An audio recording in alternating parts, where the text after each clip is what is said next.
Esos son los contenidos que vamos a revisar el día de hoy.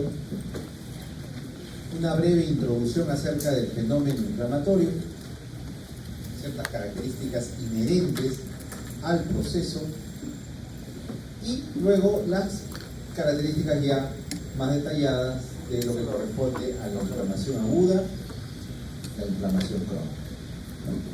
Así que vamos a tratar de, en esta hora y media, hacer un recuerdo de los principales componentes y características de esta respuesta inflamatoria. Todos nosotros en algún momento de nuestra vida hemos tenido algún tipo de inflamación. Ustedes que son jóvenes, lo más probable es que hayan experimentado algún traumatismo a nivel del aparato locomotor. Pase rápido, por favor. O, en su defecto, por acá quizás algunos ya han sufrido algún proceso inflamatorio muy agudo, ¿no? Como una apendicitis aguda. A ver, ¿quién ha sufrido una apendicitis acá? Levanten la mano. 1, 2, por ahí. El resto todos conservamos nuestra apéndice. Muy bien. También puede ser que hemos sufrido algún corte, ¿no? Algún corte, ¿no? Alguna laceración en la piel. En cualesquiera que sea, digamos, la ubicación de una lesión, vamos a experimentar ciertas características que componen la respuesta inflamatoria. Por ejemplo, ahí en esa imagen vemos hasta 2 características, ¿no? ¿Cuáles podrían ustedes suponer que son características que se ven en los procesos inflamatorios? A ver. Muy bien, el dolor, ¿no? Fíjense cada uno de estas imágenes, ¿no? La persona sufriente se toca la zona afectada, ¿no? Digamos, una respuesta, ¿no?, inherente, involuntaria, ¿no? Tratamos pues de apaciguar el dolor, ¿no? Y otra que ha mencionado, también podríamos llamarla inflamación, ¿no? La hinchazón. Y hay una que está bien inherente, ¿no? Bien visible ahí, ¿no? ¿Cuál sería? El rubor, el enrojecimiento, ¿no? Entonces, vean que ustedes solitos en la imagen se están dando cuenta de las características de una inflamación. Pero en sí nos preguntamos, si tuviéramos que resumir todo esto, si tuviéramos que en pocas palabras definir qué es la inflamación, ahora de manera general, no estamos entrando todavía en detalle, si tuviéramos que hacerlo, tendríamos esta definición: una respuesta protectora que tiene como finalidad eliminar lo que está causando la lesión. Nuestro cuerpo va a utilizar diversos mecanismos que nosotros vamos a ver en el transcurso de esta hora y media, pero su finalidad va a ser eliminar esa causa que está provocando lesión y, producto de esa lesión, las manifestaciones que ustedes han digamos expresado, ¿no? Dolor, rubor, edema, hinchazón. Pero no nos olvidemos también ese segundo párrafo. La inflamación por sí misma, o sea, la respuesta por sí misma, también puede provocar lesión. Vamos a ver cómo ocurre eso. Entonces, hasta aquí estamos yendo todos parejos. Siempre vamos de menos a más, así que es muy importante, más allá de toda la tecnología que ustedes puedan ver, que presten atención. Ustedes prestan atención a esta clase y ya a veces muchísimo más fácil remitirse al libro y profundizar el tema. Lo importante es que ustedes acá se lleven, como quien dice, la carnecita, ¿no? Lo más importante, ¿ya? Entonces, la inflamación, ya vamos a pulir nuestra definición, vamos a hacerla más técnica desde el punto de vista de la patología, ¿no? Es una reacción tisular, ¿no? Sí, es una respuesta, pero si tuviéramos que materializar esa respuesta, tendríamos que ver quién efectúa esa respuesta, ¿no? Y esa respuesta la va a efectuar las células que componen un tejido. Entonces es una respuesta tisular. Muy bien. Es compleja, y lo vamos a ver en el transcurso de la clase, es compleja, pero si la vamos a tener que definir en términos sencillos, consiste básicamente en dos acciones. Una respuesta a cargo de los vasos sanguíneos que componen nuestro organismo, a ver, silencio atrás, presten atención, y la participación, la respuesta de las células inflamatorias. ¿Cuáles serán? Los glóbulos rojos, dicen por acá, ¿será cierto? Blancos, como el uniforme que deben portar todos los días. No sé por qué no están todos con su uniforme.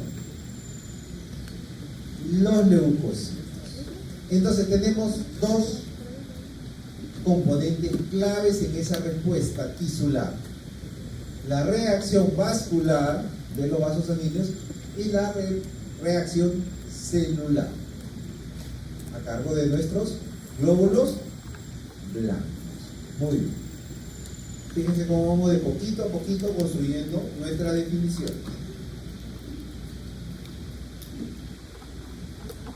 ¿Y cómo se darán estas respuestas en los tejidos? A cargo pues de los vasos, de las células. ¿Cómo ocurrirá eso? Esto sucede de pronto porque sí, en cualquier momento, sin nada que lo desencadene, de manera espontánea, o hay toda una organización, hay todo un proceso, pasen rápido chicos, todo un proceso que da soporte a esta respuesta. ¿Qué creen ustedes? Fíjense, tanto la reacción vascular y la reacción celular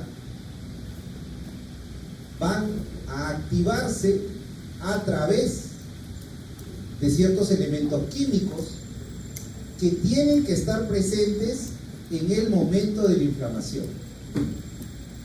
Entonces de ahí nos viene rápido la siguiente pregunta: si esos compuestos químicos están necesariamente presentes, ¿por qué todo el tiempo no estamos haciendo inflamación?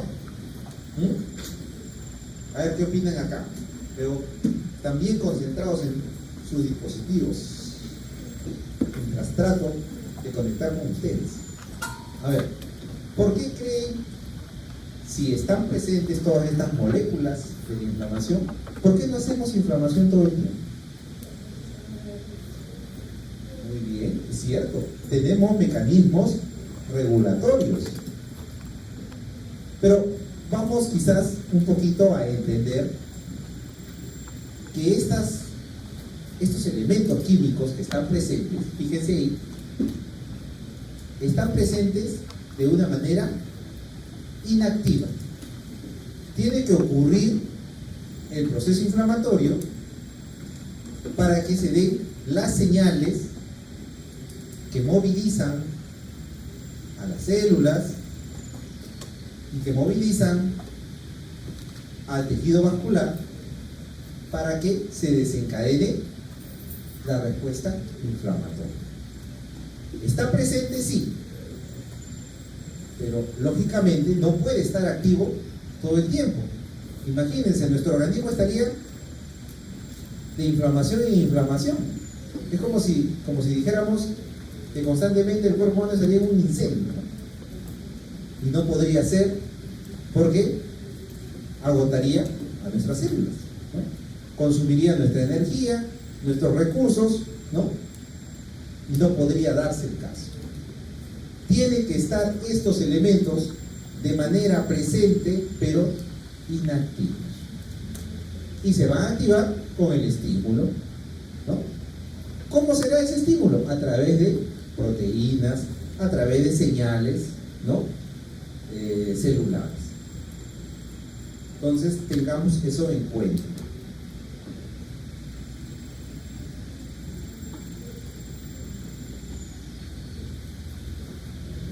Entonces, a la inflamación nosotros la vamos a ver como una moneda que tiene dos caras. Por un lado, una cara positiva, útil, si sigue el término, y otra cara que puede ser perjudicial, nociva para el ser humano.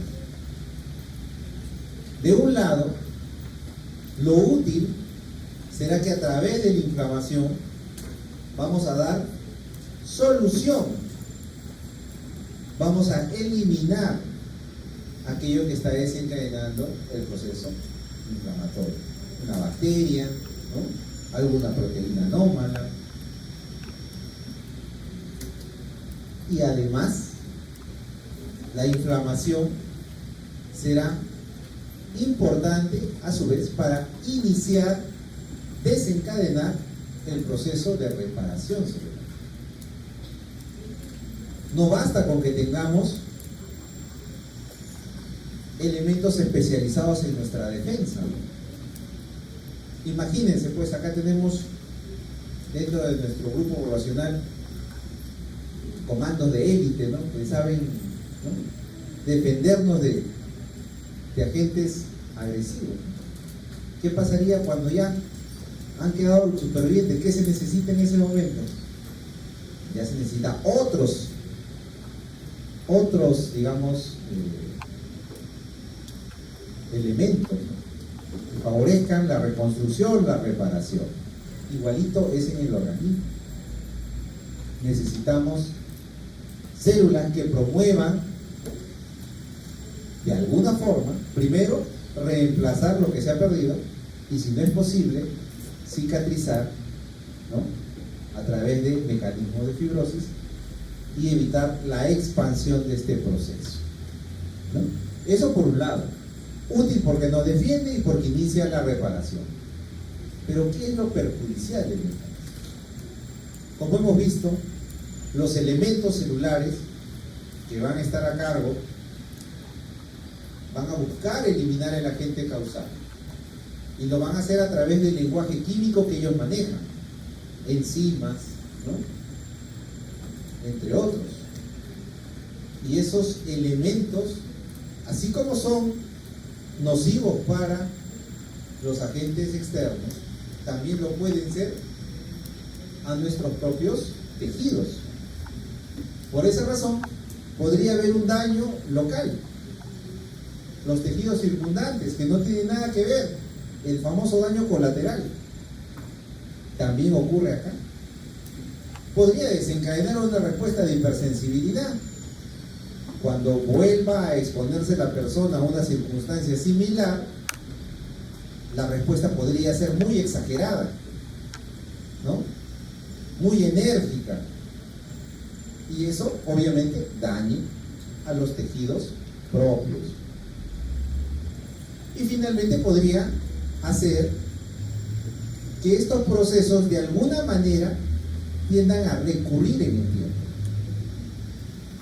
tiendan a activarse en el tiempo, y esto favorezca el surgimiento de, presten atención chicos, de enfermedades crónicas.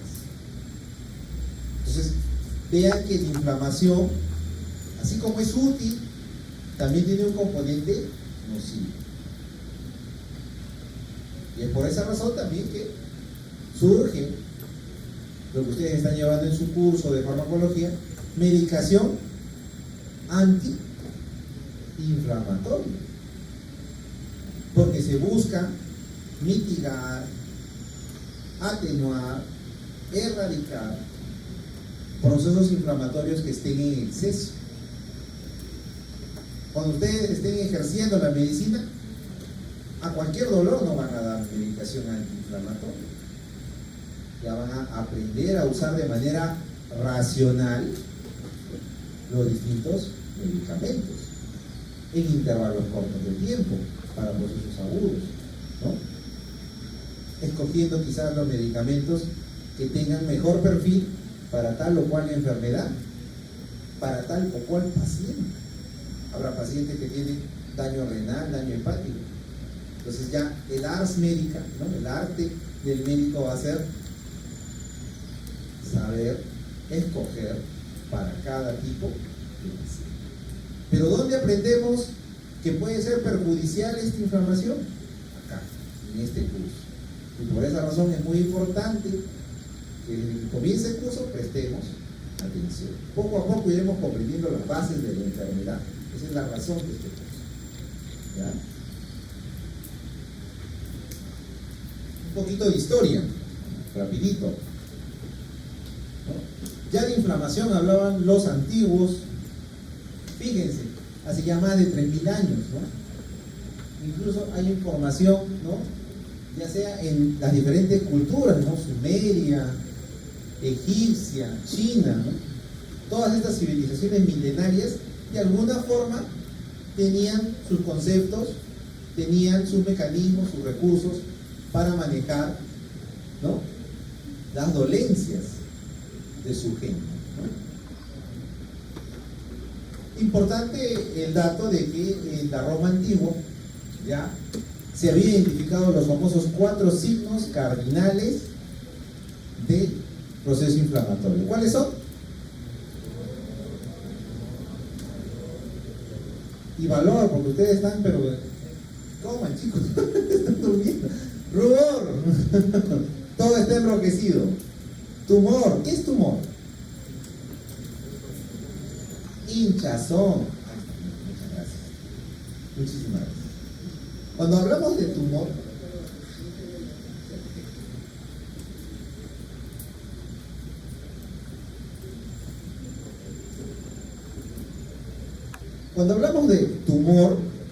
muchas veces algunos pueden confundirlo, ¿no? Tumor, doctor, eso que se relaciona al cáncer, eso es el tumor. En senso estricto, esa palabra lo único que manifestaba era el abultamiento, ¿no?, que se observaba en los tejidos inflamados, ¿no? Ese aumento de tamaño se le conocía como tumor. Lógicamente, las enfermedades cancerígenas, ¿no?, pueden formar tumores, ¿no?, bastante grandes, y que por extensión nosotros en la actualidad también lo hemos llamado de esa forma, ¿no? Pero el tumor que hace alusión es simplemente al aumento de volumen, ¿ya? Eso es lo que nos estamos queriendo decir. Calor. Cuando ustedes tocan un área inflamada, ¿cómo está? ¿Frío o caliente? Caliente, ¿no? Muy bien. Y dolor. Tiene que haber dolor, ¿no? Esos son nuestros 4 signos cardinales, ¿no? Usualmente lo preguntábamos en los exámenes. Ya creo que no lo vamos a preguntar porque es bastante fácil, es una pregunta regalada. Así que vamos a omitirla, porque ya todos ustedes la saben. Hunter en 1793 le añadió también el concepto de que la inflamación era la respuesta, ¿no?, a lo que vendría a ser alguna noxa, ¿no?, por parte del anfitrión. O sea, lo que hemos venido diciendo, ¿no?, una respuesta importante. Y finalmente Virchow. ¿Alguien sabe quién fue Virchow?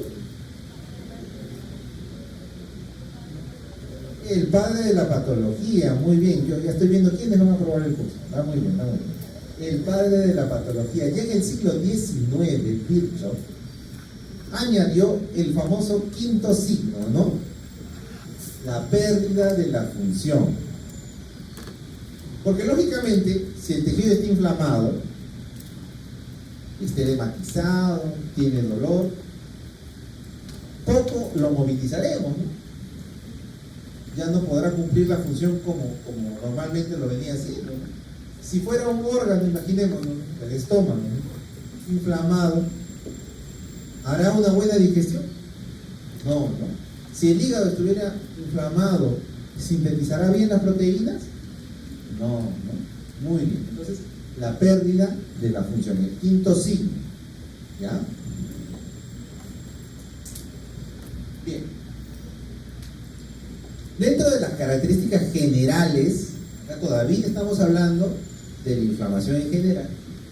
Tenemos, habíamos dicho, dos componentes. ¿Cuáles eran?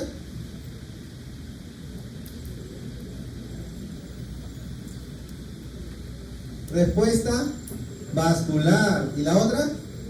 Celular. Entonces vamos a ver que estos componentes, primero, se va a manifestar la respuesta vascular. Y acto seguido, la respuesta celular. Y dentro de la respuesta celular habrá todo un proceso, ¿no? Reconocimiento del agente, reclutamiento de leucocitos, se debe erradicar el agente, se debe controlar esa respuesta inflamatoria y finalmente se debe de resolver, porque no podemos dejarlo indefinido, ¿no? Tiene que resolverse, para bien o para mal. Salga nuestro paciente de UCI o quede ahí, ¿no? Eso es lo que va a ocurrir. Ahora sí, vamos a inflamación aguda. Hasta aquí. ¿Nos queda alguna duda? ¿Algo no se entendió? Hablen ahora o aténganse al examen. ¿Todo claro? Ya.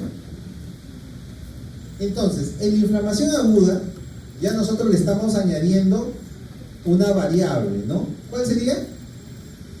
El tiempo, ¿no? Ya no hablamos de cualquier inflamación, sino de una que tiene una característica temporal. Se denomina inflamación aguda la respuesta rápida del anfitrión para hacer llegar leucocitos, proteínas, o sea, todos los elementos al foco de la lesión tisular. Y esta respuesta lo hará en un tiempo corto, ¿no? Tenemos, por ejemplo, nos enfermamos de gripe y empezamos a hacer congestión nasal, secreción, nos duele el cuerpo, las articulaciones, hacemos fiebre. ¿Todo eso en cuánto ha ocurrido? ¿En un mes? ¿3 semanas? Un día, ¿no? Horas inclusive, ¿no? ¿Y se resolverá en cuánto tiempo? ¿En un mes? No, ¿no?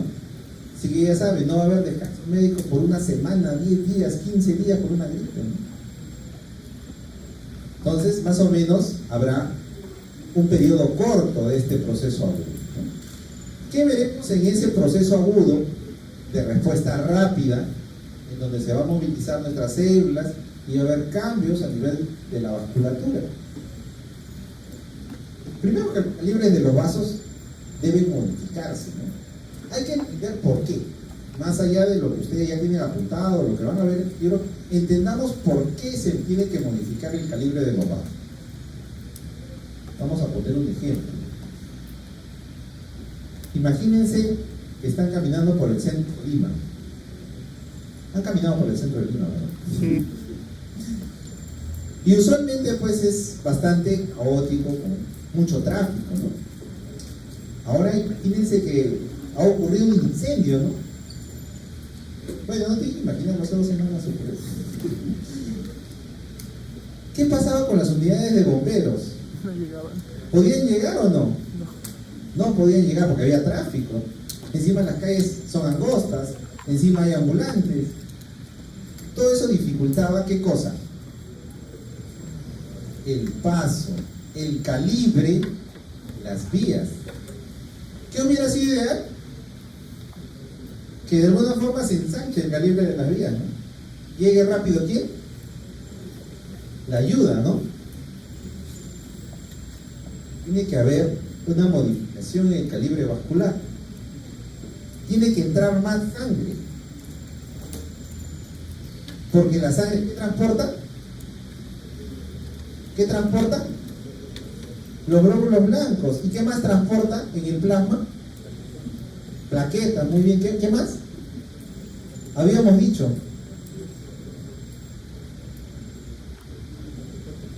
Los factores que están inactivos y que son necesarios para la inflamación. Entonces, si yo no modifico el calibre de los vasos, ¿llegará abundante cantidad de células? No. ¿Llegará los distintos elementos del plasma? No. Entonces, sabiamente, el organismo modifica el calibre de los vasos para que ocurra eso. Segundo, tiene que haber cambios estructurales en la microcirculación para sostener esta modificación. Y después tienen que migrar los leucocitos. Ya conseguimos que se ensanchen los vasos, hay células, esas células no se van a quedar en el vaso, tienen que migrar, tienen que salir hacia la zona de inflamación. ¿Correcto? Entonces todo eso tiene que pasar. ¿Cómo va a pasar? Vamos a ver.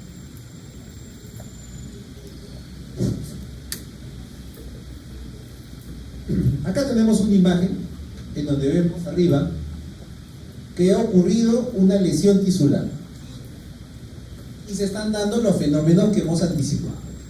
Tienen que haber cambios vasculares, va a haber células dañadas, ¿no? Y va a haber el componente exógeno que puede estar provocando esta inflamación. A nivel de los vasos, ¿no? Estos vasos van a experimentar una vasodilatación. El efecto neto va a ser una vasodilatación. Quizás en un inicio de manera reactiva una vasoconstricción, pero el efecto final es una vasodilatación. Esta vasodilatación hace también que se modifiquen las células que componen los vasos. ¿Cómo se llaman estas células que revisten los vasos? Endotelio, muy bien. Estoy identificando quiénes van a aprobar el curso. Ya. El endotelio. También va a haber cambios a nivel endotelial. Fíjense, de lo que normalmente un vaso tiene a su endotelio unido a través de las uniones intercelulares, va a experimentar modificaciones y va a generar como espacios entre ellos. Esos espacios no son grandes. ¿Están destinados a qué? ¿A que salga qué? Agua. Algo más técnico, muchachos, que somos alumnos del tercer año de medicina. Plasma. No sale agua, muchachos, se han quedado en el incendio ustedes. Sale plasma. ¿Ya? Ese plasma tiene dos factores mediadores de la inflamación. No solamente saldrán el asma, también saldrán. ¿Qué saldrán? ¿Qué pasa, muchachos? Yo sé que todavía me falta una clase, pero saldrán glóbulos blancos. ¿Cómo se llama ese glóbulo blanco en particular? Neutrófilo. Muy bien. Fíjense, entonces, a nivel de los vasos, tenemos cambios vasculares, vasodilatación, incremento de la permeabilidad, y a nivel celular, un reclutamiento. Estos leucocitos van porque sí. Hoy día se antojaron y se salieron del vaso. Así es. ¿Cómo salen del vaso? ¿Por qué salen del vaso?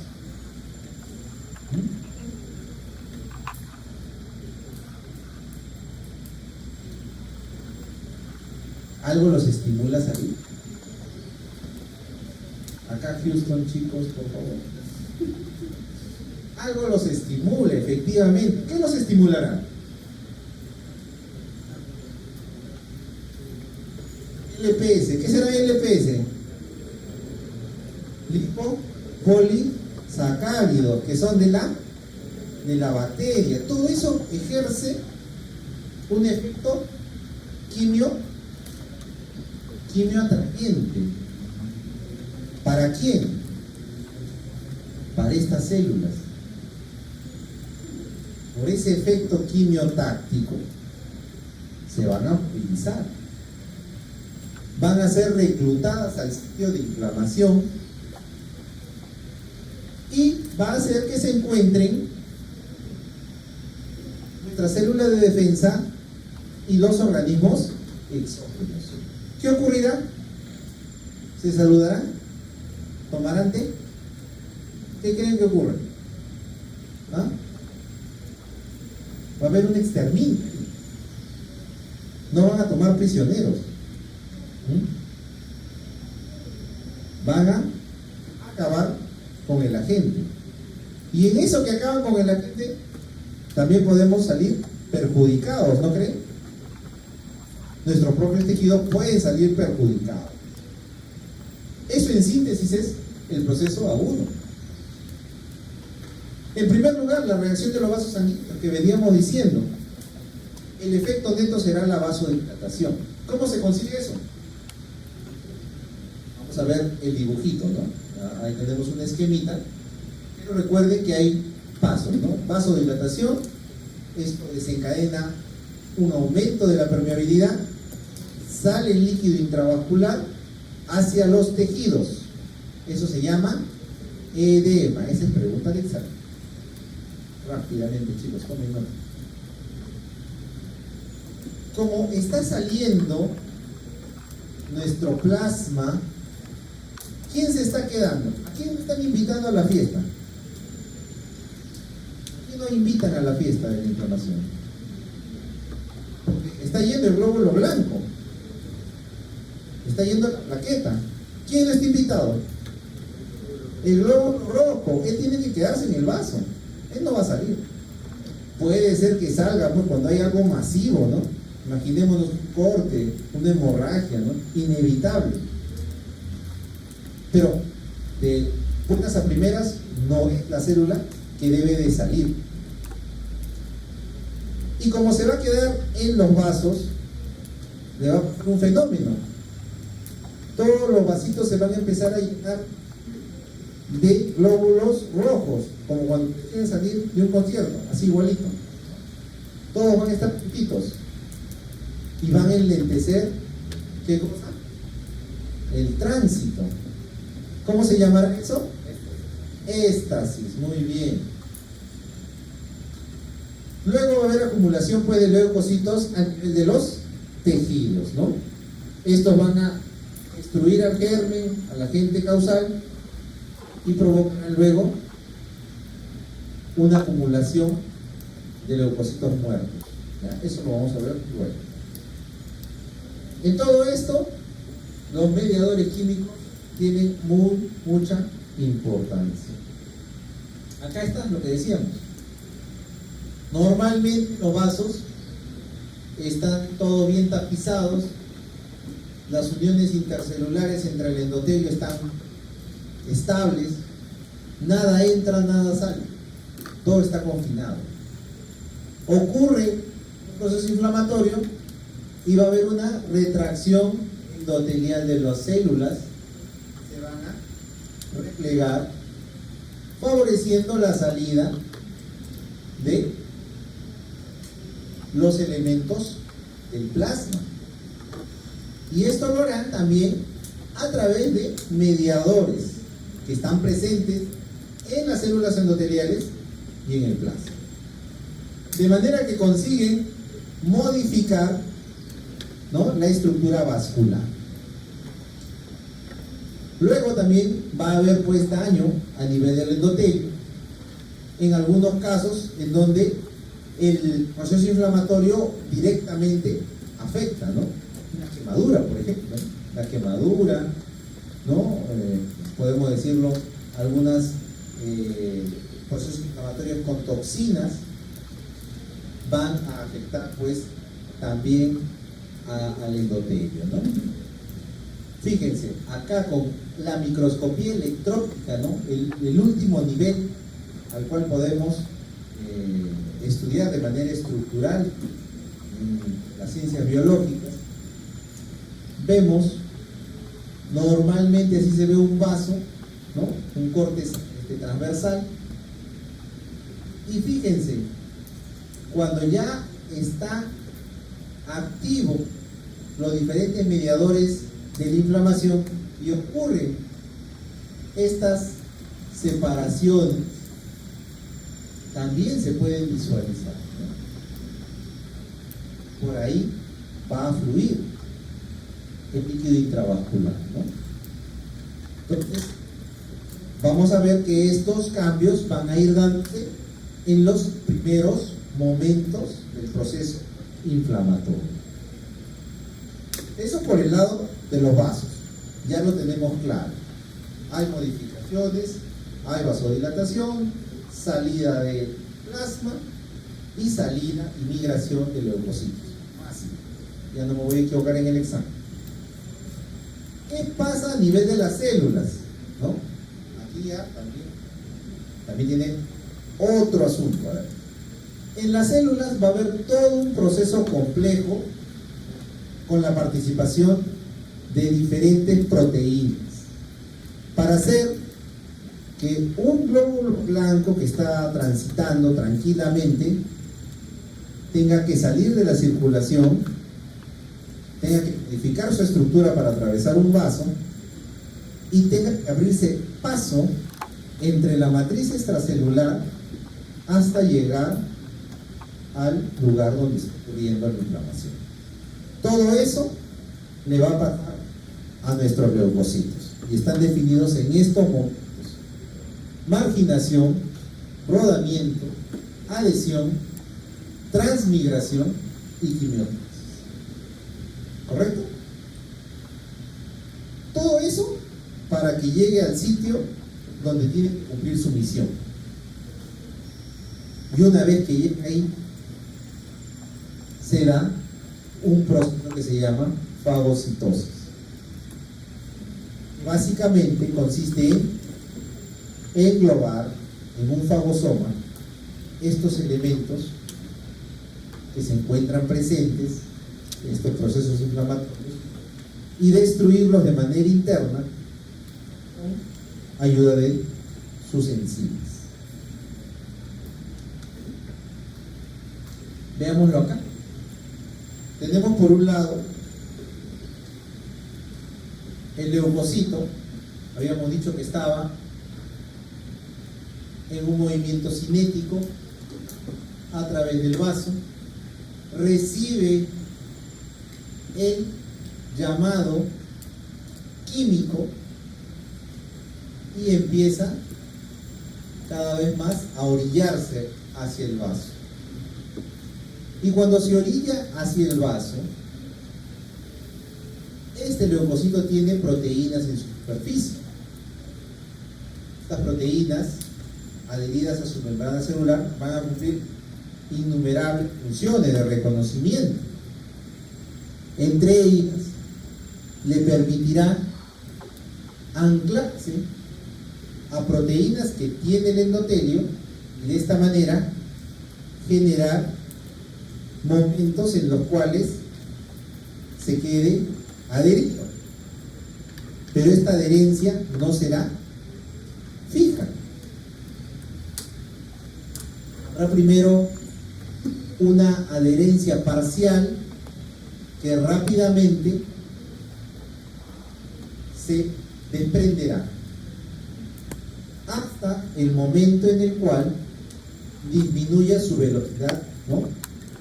Su velocidad cinética y se establezcan ya uniones firmes. ¿Correcto? Esas uniones firmes serán dadas por unas proteínas que se llaman integrinas, que tienen una gran afinidad y la van a mantener ya no, digamos, rodando sobre el endotelio, sino la va a tener adherida al endotelio. Una vez que ya esté adherido, se darán las señales celulares para modificar este endotelio. El endotelio ya sabe que tiene un leucocito adherido y sabe que tiene que dejarlo pasar. Para lograrlo, se van a dar señales celulares que permitan que estas células endoteliales se separen. No es que la célula endotelial se parte en dos, ¿eh? La célula endotelial, entre las uniones intercelulares, va a separarse. Y a su vez, la célula blanco, la célula del glóbulo blanco, va a modificar su citoesqueleto para poder atravesar en ese pequeño poro. Entonces, al modificar su citoesqueleto, va a perder esa configuración globular que nosotros le conocemos. Y se va a volver así, como ven acá, como un 8. De esta manera se va a dar la, ¿cómo se llama eso? Transmigración. Transmigración del endotelio. Y va a llegar acá, a este espacio. ¿Qué será ese espacio? La matriz extracelular, muy bien. ¿Qué es la matriz extracelular? A ver, histología. Ya volvimos, profesor, con histología, no puede ser. ¿Qué es la matriz extracelular? ¿Las células del cuerpo están flotando en el espacio o no? No. Ustedes cuando dibujan ahí el hombrecito en la prueba psicológica, ¿la dibujan piso o lo dibujan ahí volando? Con piso. Todo está unido a algo. Todas las células están unidas a su membrana basal. La membrana basal les va a dar soporte.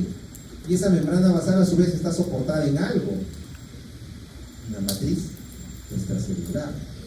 Entonces cuando atraviese ese leucocito, el vaso, va a llegar al tejido, va a llegar a la matriz extracelular de los tejidos. Y esta matriz extracelular no es un gel,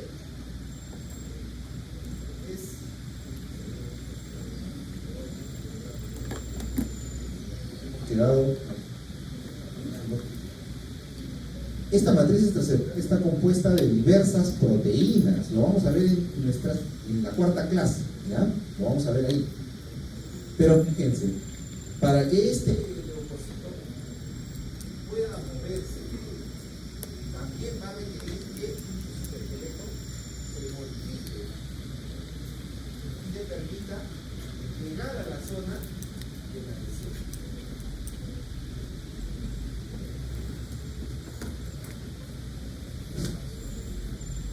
Una vez en la zona de la lesión, tendremos ya la acción de la fagocitosis, ¿no? En donde la célula va a modificar su citoesqueleto y va a formar pseudópodos para poder englobar los elementos del soma e incorporarlos en su soma. De esta forma, a través de la lisosoma, formar una vacuola fagocítica y acabar con el agente lesivo. En este cuadrito, ustedes tienen detallado diversas moléculas que participan en el proceso inflamatorio en lo que corresponde a la marginación del rodamiento y la lesión. Repasen, esto siempre viene en los exámenes, ¿ya? No lo vamos a tocar, ustedes ya lo repasan. Y estos también son, digamos, componentes muy importantes que están presentes en los leucocitos, ¿no? Los famosos receptores transmembrana. Tenemos diferentes receptores, ¿no? Proteínas T, tenemos también el tipo celuelo, tenemos receptores de citoquinas. Cada uno de estos diferentes receptores conduce hacia una respuesta celular. En algunos casos, favoreciendo la adhesión, favoreciendo la epitaxia. En otros, a través de la exposición de los glucopolisacáridos bacterianos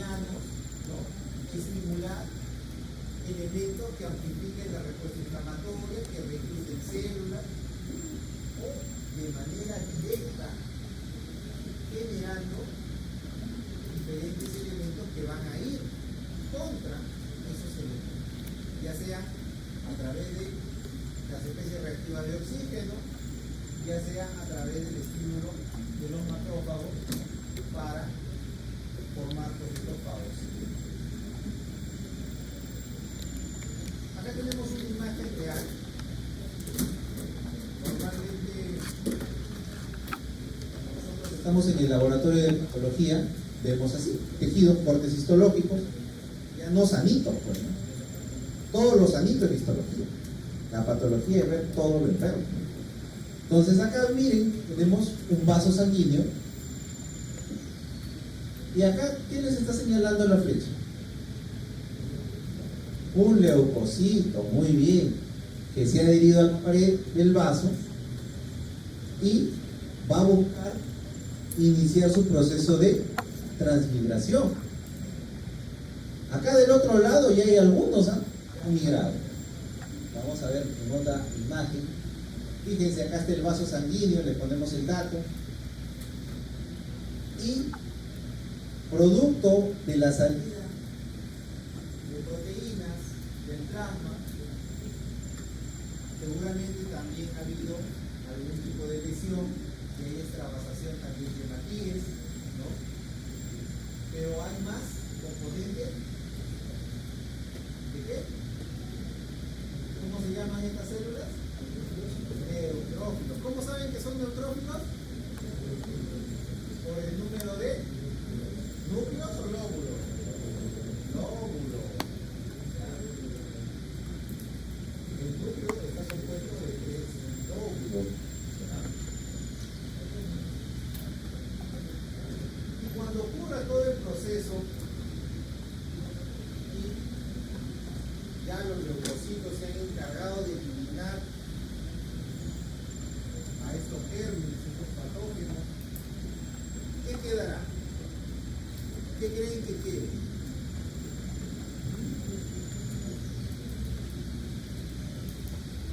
¿Quién se ha hecho un corte en algún dedo de la mano? ¿Qué pasa después de cortarse? Ya se curaron. ¿Qué más pasa? Se puede enrojecer, si no se una buena asepsia, ¿no? Y después de enrojecerse, ¿qué va a pasar? Se va a hinchar, va a latir, ¿no? Y ustedes lo tocan y saltan al techo. ¿Qué pasaría si en ese momento el médico les ve y le dicen tenemos que drenar esta inflamación? Les hace un cortecito. Veo esa cara de desagrado, ¿qué es lo que les ha pasado?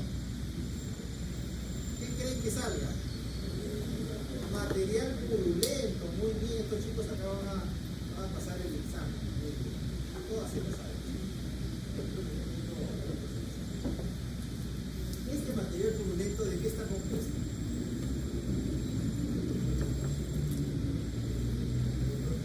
De neutrófilos muertos, ¿no? Esto es lo que están viendo en ese material amarillo verdoso que sale de las heridas. ¿Qué es esto, señores? Leucocitos muertos que han destruido los diferentes gérmenes. Pero también han destruido, ¿qué más? ¿Qué más han destruido? Porque ellos no discriminan. ¿Qué más habrán destruido? el tejido circundante. Porque da la casualidad que las enzimas que tienen para destruir a los lipopolisacáridos bacterianos también destruyen nuestros lipopolisacáridos y nuestra membrana lipídica. Entonces, también produce daño tisular. Y a esta muerte de células, ¿cómo le llamaremos? Esto que no hemos llegado, ya vimos la clase de muerte celular. Entonces, ¿cómo se llamará esta necrosis? Lipohepatía. olfactiva, muy bien. Todo es integrado. Lo que pasa es que nosotros dividimos el fenómeno en varias etapas para aprender. En la vida real se va a dar la lesión, se va a dar la inflamación, se va a dar la muerte celular, se va a iniciar la reparación, se va a dar la fibrosis, todo en un continuo. Nosotros lo disecamos para poder aprender. ¿Ya?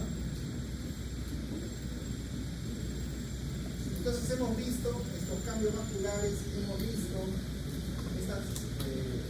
esta respuesta celular, y a todo esto nos estamos olvidando de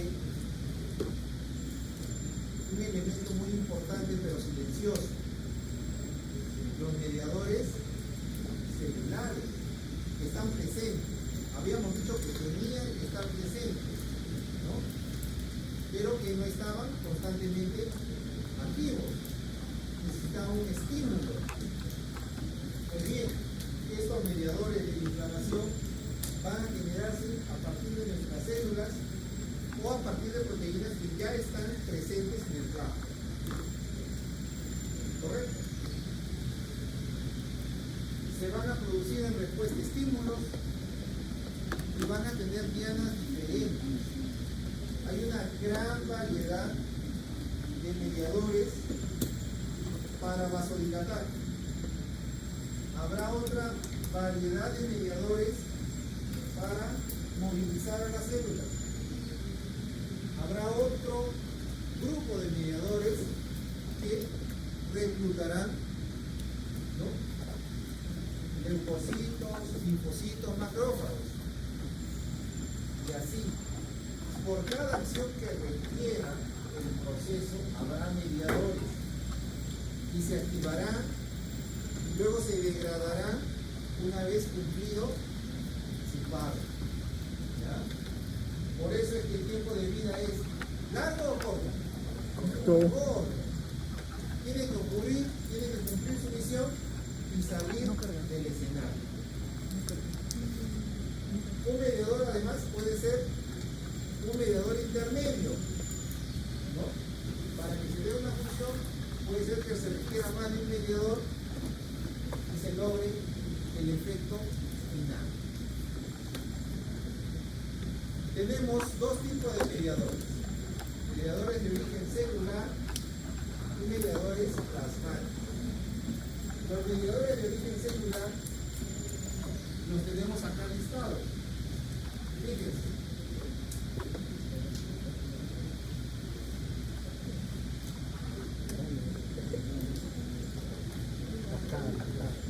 Tenemos acá las aminas vasoactivas, los derivados de ácido araquidónico, especies reactivas de oxígeno, neuropéptidos, lisozima, entre otros.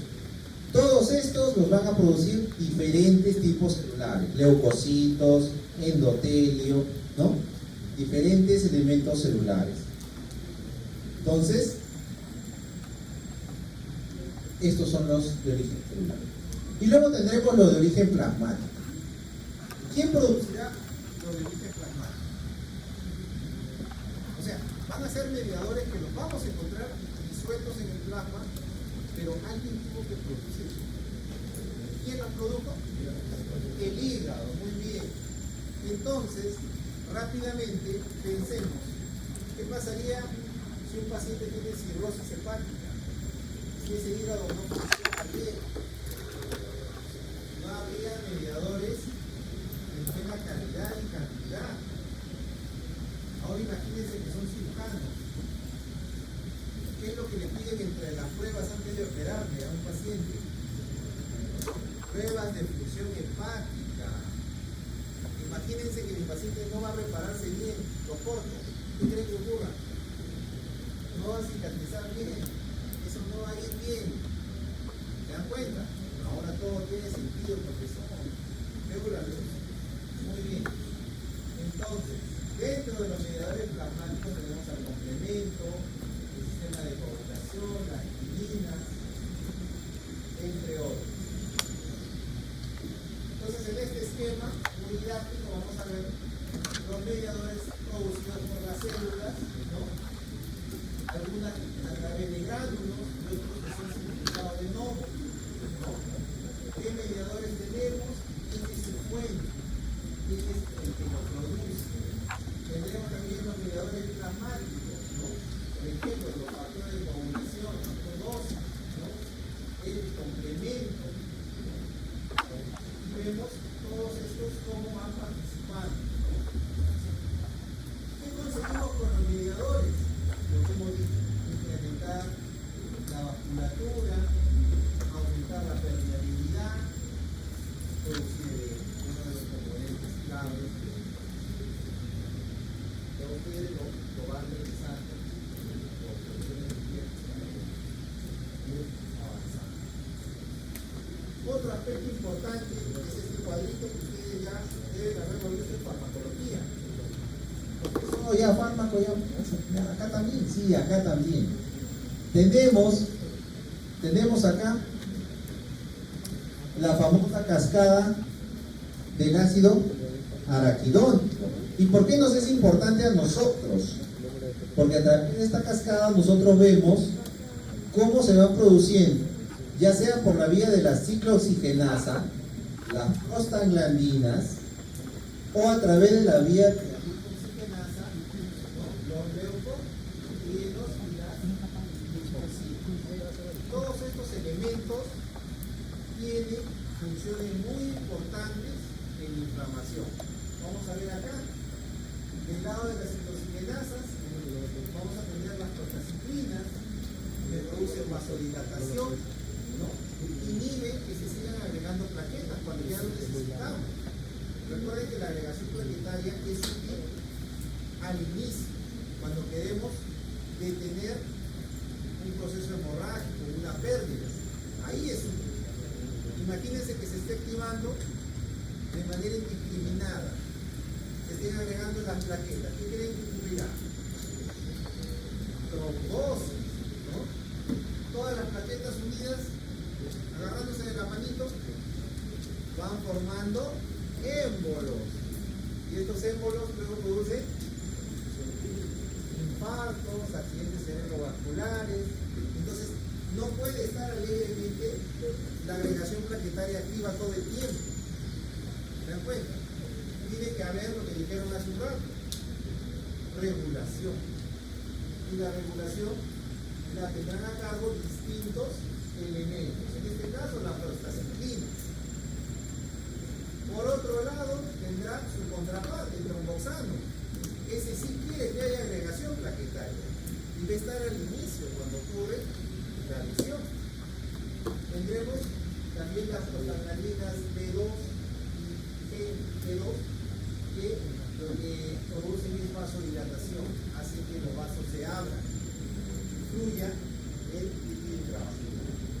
Por el lado de la lipoxigenasa, tendremos los leucotrienos, encargados de diversas funciones, hidrotaxia, ¿no? También pueden participar en los procesos de vasodilatación, vasoconstricción. Estos elementos producidos van a regularse, y es por eso muy importante comprender esta cascada, porque ustedes en su terapéutica van a ir dando diferentes fármacos que pueden ir alterando esta vía. Entonces, si yo no sé a qué nivel estoy interactuando, puedo estar agravando el cuadro de mi paciente, ¿no? Tengo que saber qué tiene mi paciente y en qué momento está para yo decidir por tal o cual medicamento. Y eso lo van a obtener acá, revisando el proceso de la enfermedad.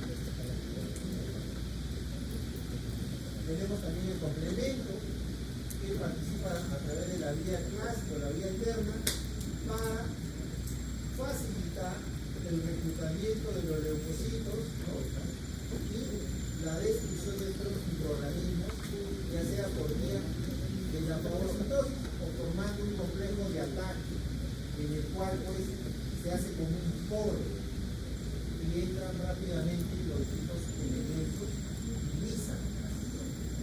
Entonces ya son sus mecanismos que utilizan estos factores mediadores, ¿no?, del plasma. Acá una pequeña lista con ciertas características de los mediadores. Siempre viene, así que conviene aprendérselo. Hay mediadores que vasodilatan, la histamina, la serotonina. Hay algunos que incrementan la permeabilidad celular, los leucotrienos, las bradiquidinas. Hay quienes producen más quimiotaxia, ¿no?, el leucotrieno, las citoquinas. Hay quienes se encargan del dolor, ¿no?, las bradiquidinas, por ejemplo. Hay quienes producen lesión tisular directa, ¿no?, las especies reactivas de oxígeno. Después de la inflamación ocurrirá lo que vendría a ser tres posibilidades. Bien se resuelve por completo y se restablece la función del tejido, y aquí no pasó nada. O bien el tejido no es fácil de reemplazar. Ha ocurrido en células que no tienen reemplazo. Y sobrevendrá entonces ¿qué? La cicatrización, la fibrosis. Se reemplaza el tejido dañado, células muertas por colágeno. Y finalmente, que de alguna forma los mecanismos de respuesta han sido insuficientes o la exposición al agente causal es repetitiva. Y entonces, esta respuesta, en vez de resolverse, se cronifica, se vuelve crónica. ¿Se dan cuenta? Tres posibilidades. Acá lo tenemos. Miren. Tenemos el proceso inflamatorio, ha ocurrido los cambios vasculares,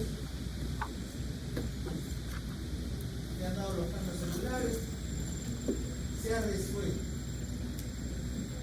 se restablecen de nuevo los tejidos, se eliminan los mediadores, los cambios vasculares ya se normalizan, todo se restablece. Por otro lado, el tejido afectado, ¿no?, de alguna forma no tiene reparación. Lo único que queda es sustituirlo por tejido cicatricial, fibrosis. Con esto habrá pérdida de la función, no podremos evitar. Ya no están las células que actuaban. Un camino que nos lleva a eso también es cuando hay un proceso séptico y lamentablemente por acción de nuestras mismas células de defensa se ha destruido, ¿no? Entonces también hay un proceso bacteriano, purulento y luego una cicatrización. Y finalmente, no se ha resuelto la causa básica del proceso inflamatorio, persiste la lesión, persiste la respuesta y se desarrollan mecanismos para ese proceso. Nuevos vasos, ingresan otras células que ya no son los neutrófilos, sino células ya, por así decirlo, residentes en el tejido que van a mantener y perpetuar la respuesta inflamatoria, ¿no? Macrófagos, ¿no?, linfocitos. Va a haber depósito de colágeno y va a haber una lesión continua, persistente. Ese es el tercer camino. Dentro del proceso inflamatorio agudo también habrá patrones. Así como aprendimos los patrones de necrosis, en los cuales los tejidos solo tienen esas 5 formas de experimentar necrosis, también tendremos patrones en los cuales se expresa la inflamación. Y son 4, ¿no? Tenemos, bueno, 4 y 5. Serosa, fibrinosa, supurativa, hemorrágica y ulcerosa. Tendremos primero el patrón. Bueno, acá tenemos una imagen en donde vemos cómo se ven las cosas de manera normal, ¿no? Primero tenemos algunos alvéolos, vasos alveolares, las células que componen la pared alveolar, los neumocitos, todos están estables, los vasitos no están irritados, no están edematosos. Acá tenemos una congestión vascular producto de un proceso inflamatorio. Fíjense, lo que esta pared era de delgadita, ahora cómo se ve de gruesa, porque los glóbulos rojos están en éxtasis, muy bien. Y por eso ahora lo vemos, miren. Lo vemos. Y luego, la salida hacia el espacio alveolar de los neutrófilos. Acá seguramente un patrón de respuesta inflamatorio, producto pues, de un proceso infeccioso. Ahora sí vamos a ver el primer patrón, que es el patrón seroso. En el patrón seroso vamos a ver que hay un líquido extravascular en el tejido, pero No hay un componente inflamatorio celular. Es solo un líquido, es solo edema. Por ejemplo, a ver chicas, ustedes por el gusto usan sus tacos. Se han comprado unos tacos muy bonitos para una fiesta y es la primera vez que los usan. ¿Qué es lo que ocurre después del primer uso? Solo chicas. Cuidado. Surgen ampollitas, ¿no? A nivel del talón, a nivel del dedo. Y esas ampollitas lo que están manifestando es que ha habido un proceso inflamatorio en el cual se ha formado esta especie de burbuja o blister de líquido, ¿no? Pero este líquido no tiene elementos inflamatorios, tiene cero, ¿no? Entonces, tiene líquido seroso. Te revientan esa ampollita y ahí sí ya se coloniza, pues. Entran microorganismos, salen de la reserva de defensa. Siguiente patrón. Tenemos acá el patrón de fibrinoso, ¿no? Inflamación fibrinosa. Tenemos la hoja que reviste el corazón, el pericardio, en un proceso inflamatorio. una pericarditis, ¿no? Fíjense cómo hay fibrina que va a recubrir, acá ya la veo, la fibrina está recubriendo el pericardio. La fibrina la vamos a hacer así, de este color rojo grosela, amor. Esto es un proceso inflamatorio fibrinoso, no fibrinoide. No vayan a confundirse en el examen, le ponen patrón fibrinoide y ahí se muere, porque fibrinoide es otra cosa. Tenemos el tercer patrón, inflamación purulenta. Acá hay como norma general la presencia de ¿qué? De pus. ¿Qué era la pus? Neutrófilos muertos y detritus celular. Muy bien. ¿En qué se ve? En los procesos sépticos.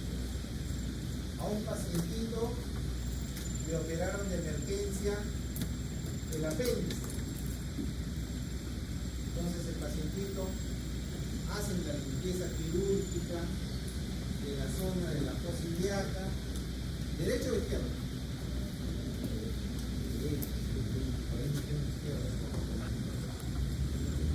Y luego se procede a hacer el corte. Se abren los planos, se llega al apéndice, se hace la exéresis del apéndice y luego ¿qué viene? Se cierra por plano, muy bien. Pero usualmente se cierra por plano y el último le dicen al interno, muy bien tigre, ahora tú vas a aprender a cerrar. Y el interno ese día estaba medio distraído, se tocaba la nariz, su guantecito estaba bien sudadito y empezó a coser al pacientito. Luego, ¿qué pasó? Una vez que cosió al pacientito, le puso su gasita y lo tapó. Y dijo, ya está, doctor. A las 24 horas el paciente le dolía la zona operatoria.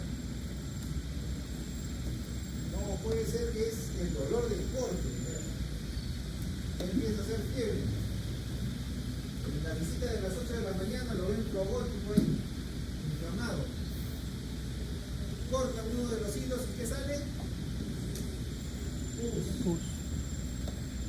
Como ya está purulento, lo único que les queda es dejar abierta la herida, poner un dren para que todo ese material salga y esperar una cicatrización de segunda intención. Les cuento esta anécdota porque les va a pasar a más de uno. De verdad sí que pasa. Entonces tengan presente esto: inflamación o patrón de inflamación purulento.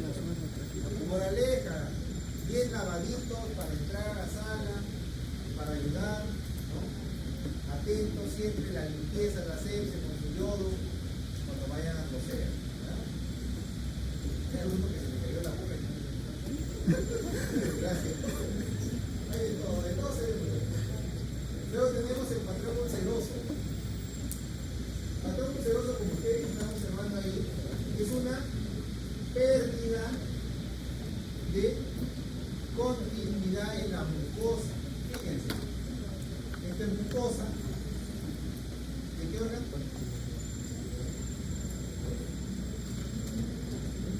Estómago, ¿no? Parece el estómago de duodeno. ¿De qué cosa es el caballo blanco de duodeno? El muchacho no puede decir cosas. Entonces tenemos una pérdida de continuidad, ¿no? ¿Por qué ha ocurrido? Puede ser por una lesión directa, yardiasis, ¿no? Puede ser por una úlcera péptica, están los chicos que se estresan mucho para el examen, ¿no? Se saltan las comidas, no duermen bien, ¿no? Quieren aprobar el examen de paro. Entonces les pasa que empiezan a hacer una úlcera y esta úlcera traduce un patrón: pérdida de continuidad de la mucosa con exposición, ¿no?, de lo que vendría a ser los planos más profundos, ¿no?, la submucosa, ¿no?, que se ve así como si fuera un cráter, ¿no?, y en la base de la lesión ulcerosa puede haber un exudado inflamatorio de tipo agudo, ¿ya? Ese es nuestro patrón ulceroso. Bien, hasta aquí era lo concerniente de la inflamación aguda. ¿Hay alguna duda, consulta? Nos quedan 15 minutos para darles con todo a la inflamación crónica. El año pasado teníamos 2 solitos, ¿verdad? ¿Estamos bien? ¿Sí?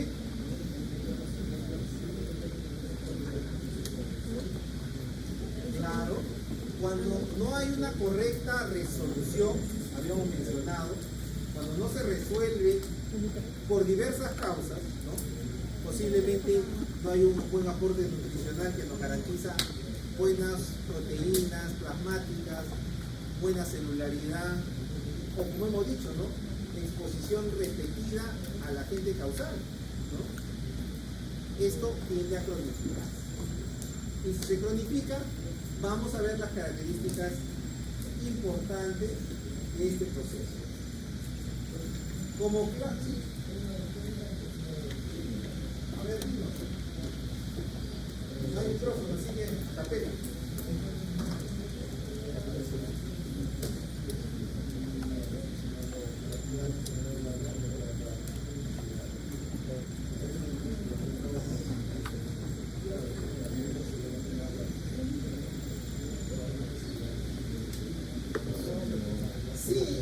Es correcto, sí, efectivamente, es por el tipo de célula. Recuerden que las células del proceso crónico, como lo vamos a ver más adelante, está mediada por células mononucleares, ¿no? ¿Quiénes son las células mononucleares?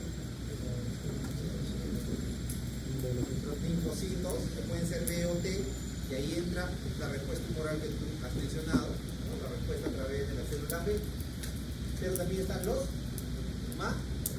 macrófagos, que también trabajan en sintonía con los linfocitos.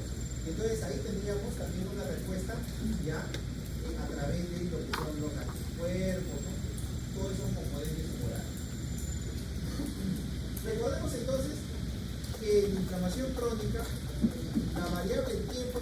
presenta? Una inflamación prolongada, que es más allá de las 3 semanas. Se caracteriza por activación de la lesión tisular, pero a su vez hay reparación, hay cicatrización y nuevamente proceso de lesión. Todo esto en simultáneo, en un continuo. Eso hace o eso define a un proceso crónico. Estábamos mencionando hace un rato las causas, acá las tenemos. Uno, que hay un proceso infeccioso persistente. ¿Qué elementos nos dan ese tipo de infección? Usualmente los procesos agudos están a cargo pues de cierto tipo de bacterias, ¿no? Los cocos, ¿no? Estamos a cargo pues, por ejemplo, el estreptococo, el estafilococo, algunos bacilos, ¿no? Entre otros. Pero los procesos persistentes, fíjense, muchas veces están asociados a microorganismos que tienden a establecerse en su huésped y vulnerar sus mecanismos de inmunidad. Las micobacterias, por ejemplo, suelen ser intracelulares, así que se esconden dentro de los macrófagos para evitar ser eliminados. Tenemos también algunos virus que suelen ser, por ejemplo, linfotrópicos o neurotrópicos, en el caso, por ejemplo, del herpes, ¿no? Entonces, cada cierto tiempo sale y produce un proceso inflamatorio. Tenemos hongos, ¿no? Los procesos micóticos también son de difícil erradicación. Y finalmente los parásitos, que se revisten de proteínas de su huésped y hacen un famoso fenómeno que es la evasión inmunológica. Se ríen de nosotros, se quedan con nosotros y no les pasa nada. Entonces, estos microorganismos, a través de sus mecanismos de adaptación, persisten en el organismo y pueden desencadenar procesos infecciosos permanentes, persistentes. Por otro lado, tenemos enfermedades producidas por reacción de hipersensibilidad. Nuestra respuesta, de alguna manera, ya ha sido condicionada por estos elementos, ¿no? Y cada cierto tiempo se activan y van produciendo daño. Por ejemplo, la artritis reumatoide, la enfermedad inflamatoria intestinal, entre otros. Ahí entran nuestras enfermedades inflamatorias. Y por otro lado, exposición prolongada a agentes tóxicos, dañinos, ¿no? Por ejemplo, consumimos bastante grasa, colesterol, estamos provocando un proceso inflamatorio vascular crónico, endotelial, ¿no? Estamos respirando diversos elementos contaminantes, ¿no? Estamos haciendo alguna neumoconiosis, provocando un proceso inflamatorio crónico a nivel pulmonar. Así vamos, digamos, estableciendo cuáles son las causas que nos llevan a los procesos crónicos. ¿Qué características tiene la inflamación crónica a diferencia de los procesos agudos? Habíamos mencionado el tipo de célula. En este caso la célula es mononuclear, no es polinuclear como en la inflamación aguda, es mononuclear. Macrófagos, linfocitos, células plasmáticas. Segundo, tiene que haber destrucción tisular, productos líticos, a cargo de los mononucleares. Y tiene que haber reparación con todo lo que implica, ¿no? El proceso de angiogénesis, la activación de los fibroblastos, la remodelación del tejido, la fibrosis y de vuelta comenzamos. Entonces todo esto tiene que estar produciendo en el ciclo, para que nosotros digamos que esto es una inflamación crónica. Acá, por ejemplo, tenemos una imagen que nos muestra parénquima pulmonar. Fíjense este espacio alveolar, otro espacio alveolar. Si se recuerdan la imagen que presentamos en los patrones inflamatorios agudos, ¿cómo eran los alveolos, las paredes alveolares? Delgaditas, ¿no? Ni veíamos lo masito. Acá, esto es la pared alveolar. Bastante grande, ¿no? Y no solamente eso, vemos que la pared alveolar tiene una gran celularidad. Empiezan a proliferar células estromales. Acá.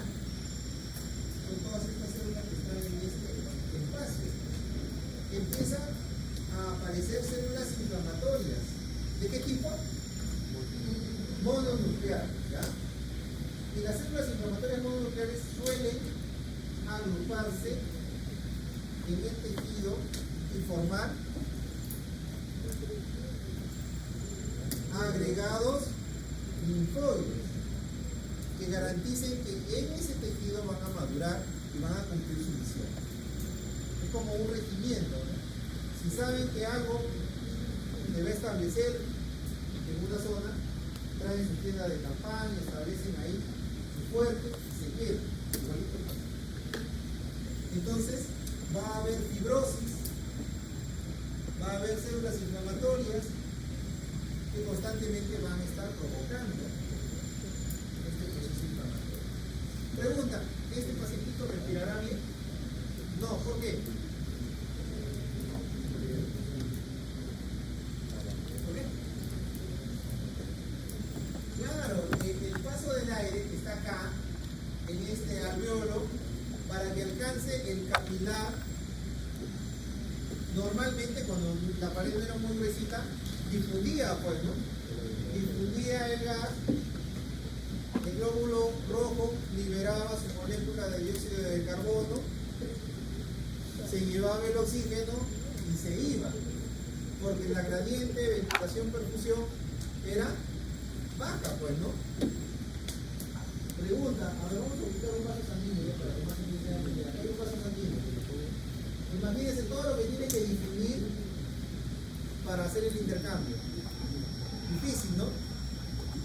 ¿Qué dirán nuestros pacientes? No puedo respirar. Tengo disnea. Es lo que me dice. Tú interpretas que tiene disnea, pero él te dice que no puede respirar, que se ahoga. Por eso se ahoga. Porque hay un proceso inflamatorio vital, que ese intersticio está ocupado de colágeno, de células, y no difunde el oxígeno. ¿Se dan cuenta?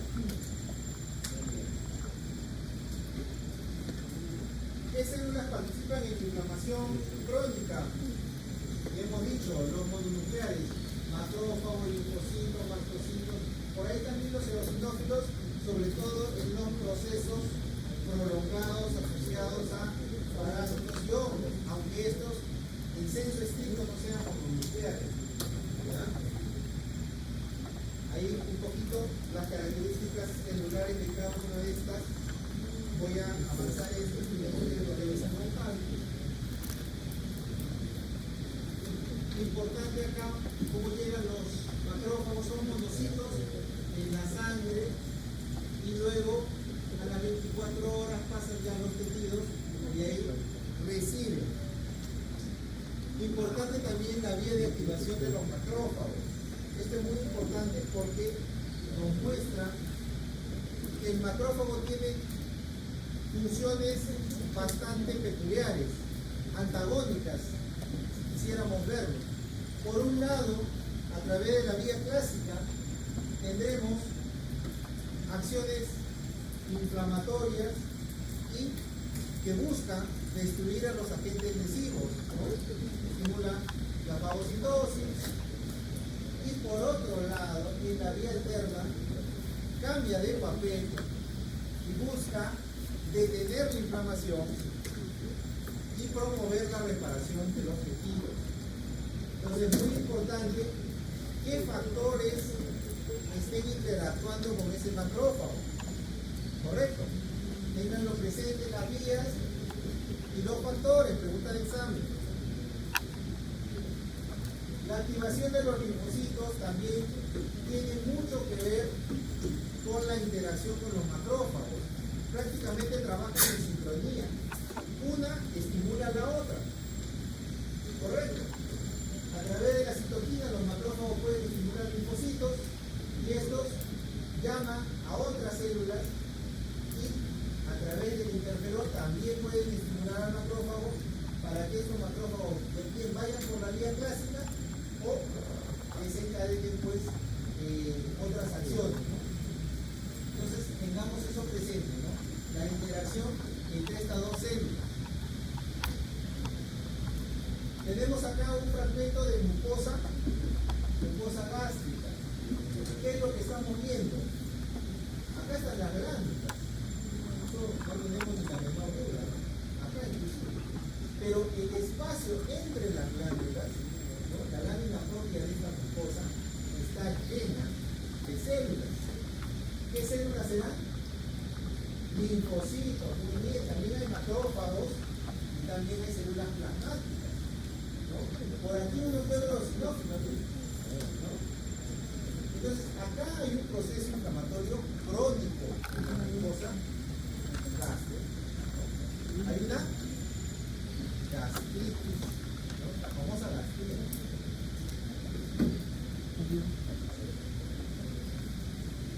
Mención aparte haremos a un tipo especial de inflamación crónica.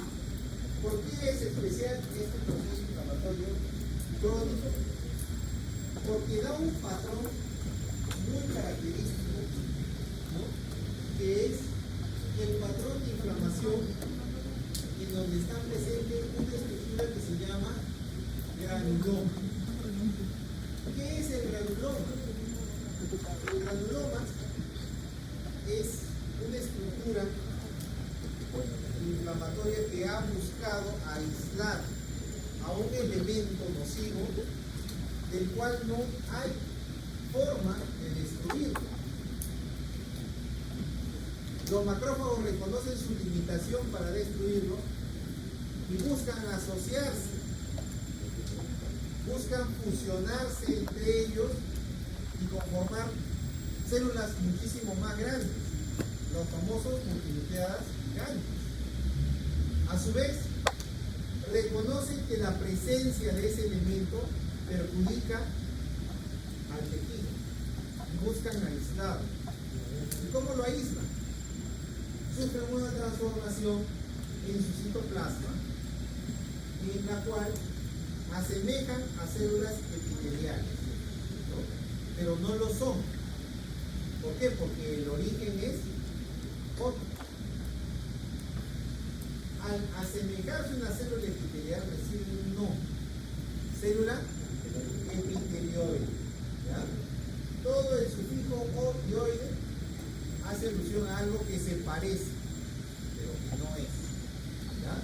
Entonces, esos macrófagos se transforman en células epitelioides para revestirlo y aislarlo. Y a su vez, con estas células multinucleadas gigantes, contener a este elemento. No contento con eso, llaman a linfocitos para que circunden esta lesión. Esto que hemos descrito es el granuloma, ¿ya?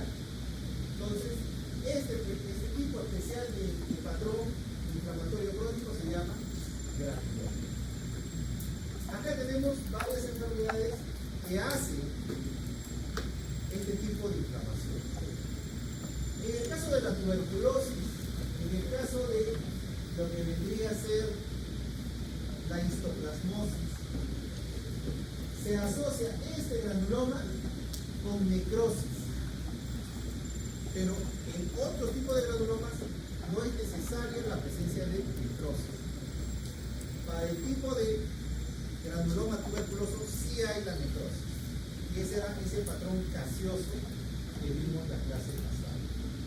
Entonces, va a haber este granuloma calcificante en el caso de la tuberculosis, con una necrosis al centro, la presencia de células epitelioides, la presencia de células multinucleadas gigantes y una corona de linfocitos. ¿Ya? Ese es el granuloma tuberculoso. Habrá también otros elementos, otros agentes lepra, la sífilis, las vamponetas que causan la fiebre por arañazo de gato, la sarcoidosis, que son granulomas ojo no calcificantes que se producen de manera idiopática, no se conoce el origen. La enfermedad de Crohn también es una enfermedad en la que sirve abundante grano. Entonces, para que nosotros tengamos un granuloma, primero va a haber la exposición a estos elementos que forman granulomas. Bacterias, como el caso de las micobacterias, hongos, como el caso del histoplasma capsular, y algunos otros cuerpos extraños. Por ejemplo, los hilos de sutura. ¿No? A veces, las mamás que han sido cesareadas, ¿no?, en la zona de la cicatriz pueden presentar pequeñas induraciones, ¿no? Podría ser restos del hilo con el que se hizo la sutura, sobre todo en aquellas que habrán hecho estas cesáreas en muchísimos años, cuando se usaba nylon. Ahora ya se usa una fibra autodegradante que se llama cadmio, y no suele ocurrir mucho de eso. Como sea, estos cuerpos extraños también generan una respuesta granulomatosa, el famoso granuloma a cuerpo extraño. Luego tenemos que estos elementos no pueden ser degradados. Hay una falla en la respuesta inflamatoria para su eliminación y por lo tanto hay una persistencia de los linfos. Entonces, esta persistencia genera una respuesta inmune, ¿no?, y genera también una movilización de nuestros macrófagos. Estos serán reclutados y experimentarán los cambios que hemos mencionado, ¿no? Se transformarán su citoplasma formando las células epitelioides, fusionarán su citoplasma formando las nucleotidas gigantes, ¿no?, para contener a estos agentes de sí. Tenemos dos tipos, el granuloma cuerpo extraño, ¿no?, distintas sustancias que se queden en nuestro organismo. No hay una respuesta inmunitaria vía linfocitos T. Y vamos a ver en histología el cuerpo extraño, ¿no? Acá, por ejemplo, han tomado un corte a usualmente nosotros le decimos, ¿no?, muchas veces estos cuerpos extraños que pueden estar accesibles a la piel, ¿no?, el cirujano hace un corte de eso, ¿no?, luego sutura y manda la exéresis de la piel, en la que podemos ver acá esto, ¿no?, hilo de sutura. Seguramente tuvo una cirugía previa, ¿no?, alguna rafía por alguna herida cortante y dejó un pedacito de hilo de sutura, ¿no? Entonces, eso se ve, ¿no?, se ve en el corte histológico. ¿Y qué cosa se ve circundando? Fíjense, circundando a este hilo de sutura, células multinucleadas gigantes, ¿no?, células epitelioides, lo que nos traduce que es un granuloma, pero a un cuerpo extraño. Por ejemplo, ¿qué pasaría si estamos en nuestro jardín haciendo pues la poda, la limpieza, y se nos clava una astillita y la astilla se rompe y nos deja dentro parte del tejido vegetal? Obviamente que nos va a doler, se va a indurar, pero en un tiempo, si no se puede extraer, se va a formar ahí un granuloma, correcto. El segundo tipo de granuloma es el granuloma inmunitario, ¿no? Aquí sí va a haber una respuesta vía linfocitos, ¿no? Los linfocitos pues van a activar a los macrófagos, van a participar citoquinas, factores de necrosis tumoral, va a haber la transformación que hemos descrito, y estos a su vez van a reclutar a más linfocitos para formarse la colonia de linfocitos de granuloma. Acá, como vemos, un pulmón que ha sufrido una infección miliar de tuberculosis. Todos estos poquitos blanquitos que ustedes ven acá en esta pieza pulmonar son granulomas tuberculosos. Así lo vemos a la macroscopía y así lo veremos a la microscopía.